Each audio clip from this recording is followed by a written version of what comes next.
Yes, a lot of people have asked me what it was like to be the first of first, to be the first female diocesan and the first female bishop to go into the House of Lords.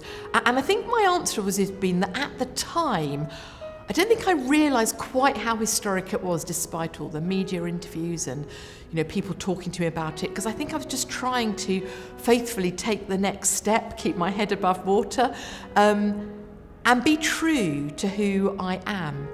And one of the great stories for me in the Bible is that story when Samuel goes to anoint the next king after Saul, and he goes to Jesse to meet his sons, and he thinks, the tallest, the strongest, this must be the one that God has called. And gradually God says, no, I don't look on the outside.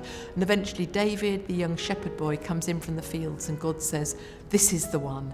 And I've really held on to that sense of, it's not all about our qualifications, even about our experiences. It's about being true to ourselves for who God calls at a particular time.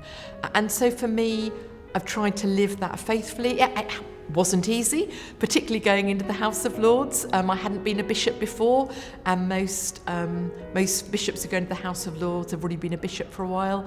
But because the Parliament had changed the rules, I jumped ahead of the queue.